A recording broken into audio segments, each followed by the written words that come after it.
Alors, attention, parce qu'on a un véritable choc des titans qui nous attend en Coupe d'Afrique des Nations. Sénégal contre la République démocratique du Congo.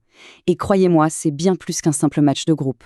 Ici, on parle de rivalité, de pure stratégie et peut-être même de rédemption. Franchement, tous les experts le disent, c'est l'affiche à ne pas manquer dans ces phases de poule. Mais pourquoi? Qu'est-ce qui rend ce match si électrique? Pour le comprendre, il faut creuser un peu, aller voir ce qui se cache derrière le simple classement. Ok, plantons le décor. D'un côté, on a le Sénégal. Les favoris, la puissance du continent, l'équipe qui doit tenir son rang.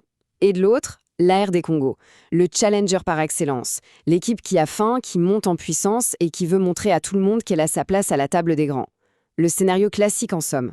Mais pour vraiment saisir toute l'attention qui entoure ce match, il faut faire un petit retour en arrière. Non, pas des années, juste quelques mois. Parce qu'il y a un seul match, qui pèse comme une ombre sur cette nouvelle confrontation. Un vrai fantôme, le fantôme de Kinshasa. Du coup, la grande question, c'est ça. Est-ce qu'on est face à un match comme les autres, ou est-ce que ce souvenir, cette dernière rencontre, va s'inviter sur le terrain? Est-ce que ça va peser sur chaque tacle, chaque passe, chaque décision? Petit rappel des faits, on est à Kinshasa il y a quelques mois. Le Sénégal est mené 2-0. Le match semble plié. Et là, remontada spectaculaire. Les Lions de la Teranga renversent tout et s'imposent. Résultat, ils se qualifient pour la Coupe du Monde et laissent les Léopards avec un goût extrêmement amer dans la bouche. Et c'est là que ça devient fascinant. La guerre psychologique, elle a déjà commencé. D'un côté, le coach sénégalais, Pape Thiaw, qui joue la carte de l'apaisement. C'est oublié, c'est une autre compétition.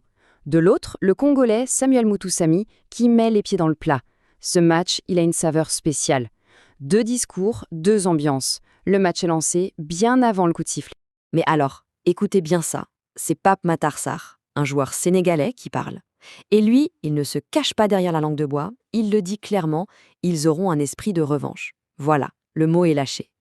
Même dans le camp sénégalais, on sait que cette idée de revanche est au cœur du sujet. Bon, la psychologie, c'est une chose. Mais cette bataille, elle va surtout se jouer sur le gazon et sur le tableau noir des coachs. Parce que sur les bancs, on a 2 cerveaux, 2 philosophies qui s'opposent. Un vrai jeu d'échecs tactique en perspective. Alors, concrètement, quel est le plan? Comment est-ce que chacun va essayer de prendre le dessus? Allez, on décortique la stratégie des 2 côtés. C'est là que Sébastien Desabre, le coach congolais, est très malin. Il arrive non pas avec des grandes phrases, mais avec des chiffres. Il dit en gros, le Sénégal est une forteresse. Ils ont pris seulement 4 buts. Mais attention, 3 de ces 4 buts, c'est nous qui les avons mis. Le message est limpide. On connaît leurs points faibles, on sait comment leur faire mal. Et ça nous amène à un vrai choc des styles, un classique du foot. D'un côté, le Sénégal de Pape Thiaw, la flexibilité, la liberté offensive, le talent qui s'exprime. De l'autre, la RDC de Sébastien Desabre, la discipline, la rigueur tactique, la force du collectif.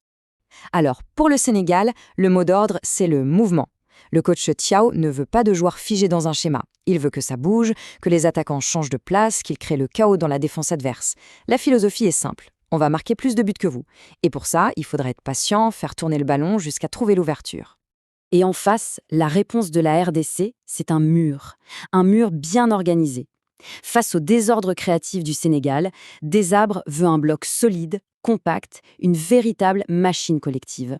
L'idée, ne pas leur laisser 1 centimètre d'espace, les presser très haut, les étouffer, les forcer à faire une erreur. Et dès que le ballon est récupéré, on part en contre à toute vitesse.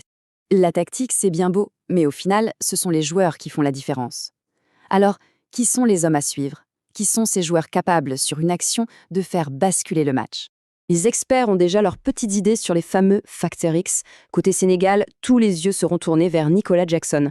Il va devoir être tueur devant le but. Et attention aussi au banc sénégalais incroyablement riche. Pour la RDC, il faudra surveiller Meshak Elia comme le lait sur le feu. Sa vitesse, sa percussion, c'est un poison. Et bien sûr, l'inévitable Cédric Bakambu pour mener l'attaque. Et puis, il y a les patrons. Écoutez Idrissa Gana Gueye, le capitaine sénégalais. Il le dit lui-même. « Mon statut a changé. Il n'est plus juste un joueur, il est un guide. C'est lui qui doit montrer l'exemple aux plus jeunes. Dans un match aussi tendu, cette expérience, ça n'a pas de prix. » Et son équivalent côté congolais, c'est Samuel Mutusami. Lui, son rôle, c'est l'homme de l'ombre, le garant de l'équilibre. Il le dit, mon rôle, c'est de garder l'équilibre. En gros, il permet aux attaquants de se lâcher parce qu'ils savent que derrière, il y a quelqu'un pour tenir la baraque. Bon, on a parlé psycho, tactique, joueurs clés, mais au final, tout ça, ça se résume à une seule chose. Un enjeu majeur. Un chiffre tout simple. 3, c'est tout. Le seul chiffre qui importe vraiment. 3 points.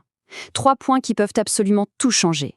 Parce qu'une victoire dans ce match, c'est quasiment un billet pour la suite de la compétition. Le vainqueur prend une option énorme sur la qualification pour les huitièmes. Autant dire que perdre, ce n'est vraiment, vraiment pas une option.